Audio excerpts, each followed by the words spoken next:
Welcome, welcome, welcome, my friends. Today we're going to talk about the lunar eclipse in the sidereal sign of Virgo. And we're going to look at the position in the sky that it really is, the image of the sign of Virgo, and all the planets and stuff that are happening right now. And probably talk a bit about when this eclipse will trigger, depending on where you are in the world. So let's dive right in. I can find the button. Here we are. So this is pretty much the moment of the lunar eclipse. I just moved the chart a bit so it's more visible. You can see the moon up there in the top left, the sun down here in the bottom right. So it's a full moon, obviously. That's when the eclipses happen. And you can see, if I zoom in, you can see where this is happening in the sky. So here's the image of Virgo, which is like the traditional drawing of Virgo here based on where the stars are. You can see Vindemiatrix is the arm or the right arm of Virgo. So there's her right arm going right through it. She's got wings, which is really interesting. And then the left arm of Virgo here, which links with Speaker. So there's her two arms.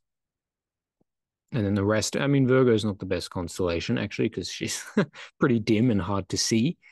But we'll make do with what we've got. So there it is, lunar eclipse. You can see, so there's the lunar eclipse happening right on the arm of Virgo here, the left arm, close to the wing of Virgo and in her breast, in her chest here, right over the heart, actually, or right next to the heart. So probably based on this symbolism, there's going to be some big challenge around our heart, around expressing ourselves or our feelings, our inner world. Our inner world is going to need some renovation, or we have some changes to make, basically, opening our heart more, perhaps, or perhaps we encounter some difficulty because we haven't opened our heart, something like that. It's also an opportunity to be more simple, grateful, loving, all the good qualities. Virgo is quite a simplex kind of sign. It's all about gratitude and simplicity, genuineness, honesty. That's kind of the essence of Virgo. This is also happening, the lunar eclipse, in the terms of Venus in Virgo. So probably, and based on where the planets are, which we'll talk about in a minute, probably this eclipse is going to be really focused on relationships. Because the terms of Venus, if you don't know, there's 5 terms in each sign, and the terms of Venus in Virgo are kind of notorious in ancient astrology. They're very famous, very important, and it's to do with terms of Venus in Virgo. If it comes up really strongly in a birth chart, it's about adultery, and a few other things. There's a few other things, but that's the main one. And so here, or we call it non-monogamy. And so the eclipse being in that kind of sign, maybe those kinds of themes can come up at this time. Well, actually, that makes sense. And we can work through things around that, of course. But the idea being that the terms of Venus is love and sex, right? Virgo is a virgin. So obviously the theme of love and sex doesn't go very fortunately for Virgo. That's why the terms of Venus in Virgo are unfortunate in love, whereas the terms of Venus in Libra are more lucky in that area, and probably in Taurus as well. I can't remember off the top of my head. So that's kind of the gist of it. Because this lunar eclipse is near Vindemiatrix, it's in the arm of Virgo here. This is going to be also about writing and communicating expression of some sort. As I was saying, it can be about creative writing. It could also just be about talking, making a speech, something like that, or talking to somebody about something, right? Who knows? It's going to be different for all of us, but these are kind of the themes here.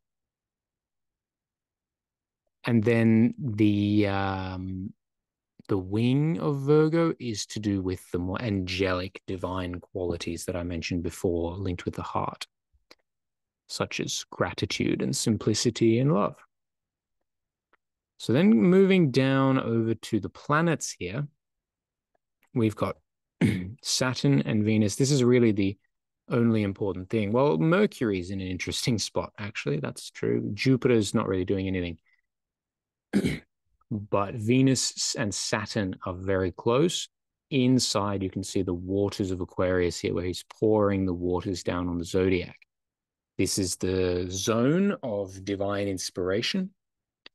It's linked with sensitivity to the invisible world, and usually people with that sacred zone are very artistic, and they get their inspiration from their sensitivity to the other side. It's a really interesting area of the zodiac. And the combo of Saturn and Venus is also about artistic skill, artistic expression, artistic inspiration. So you can see a real strong theme building here. Yeah, Saturn and Venus. Yeah, artistic. Yeah. So good time for artistic expression, basically, for opening up in a sort of more subtle way, artistic, creative kind of way.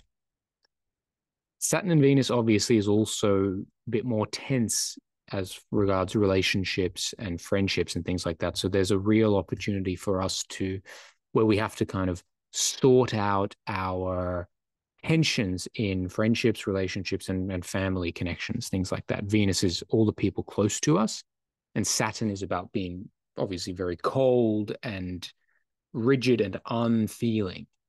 And because it's all those themes are coming up, so we're going to have to probably navigate the balance between being warm and cold. And we're going to take some skill. There's going to be big spiritual growth around that theme, because it's in this sacred zone here. It means that it's a big spiritual topic that we need to work on, especially if you are an Aquarius or you're a Leo, or this is happening in some important place in your chart. Mars being involved means that things might get a bit spicy, but because Saturn and Mars are together, they'll actually even each other out. It might be a bit stressful internally, but once you get moving, things will probably go fairly smoothly, because we will be coming at it with a more balanced attitude, which is good. I like seeing that as I bite my fingernail in the middle of a video. Get used to it. It's all about the low quality videos with me. The low quality videos with ultra high quality information. So Mercury in the last degree of the whole Babylonian zodiac. That's pretty amazing, or almost in the last degree. That's pretty significant. So again, this theme of expression and also knowledge. Saturn and Venus, that's something else I should have mentioned, is linked with astrology. Saturn is so why is Saturn and Venus artistic inspiration? Saturn is longevity. Venus is art and creativity. So you put them together, you get sculptors, jewelers, potters, anybody who makes beautiful things that last a long time. And same thing with astrology. Astrology is ancient, Saturn, longevity, knowledge. And Venus is what you seek, what you're looking for in life, pleasure and love and happiness. And so you get pleasure and happiness from these ancient things and hidden things, like astrology is very hidden. All the secrets of astrology are very hidden. So that, and then of course Mercury is just all knowledge, right? Learning and growth and all that stuff. So then Mercury being in the last degree of the whole zodiac, we're obviously ending a cycle of something. It's a karmic knot, the end of Pisces, just before the start of Aries, is where things get very heated up, very intense. The water starts to boil, and it gets interesting. That's all I can say. So that's actually really interesting, seeing all these themes together. I probably said interesting a billion times in this video, but it's quite fascinating what's going on there. Lots of themes of expression and a massive opportunity for us to learn to communicate, to open up, to find that balance between warmth and cold, which we're always seeking for, especially in our relationships. Could also be an opportunity for some growth in the area of sexuality, because of that Saturn-Venus conjunction in the sacred zone. So these are all the themes. I hope you guys enjoy and make the most of this lunar eclipse. Yes, I have left out a whole bunch of other stuff.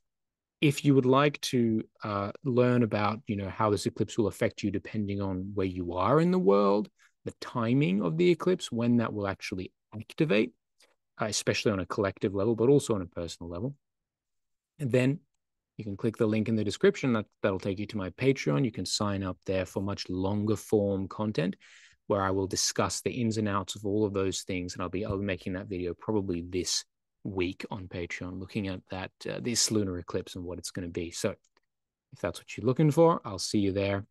Peace. Also, my services, olympusastrology.com. You can check that out.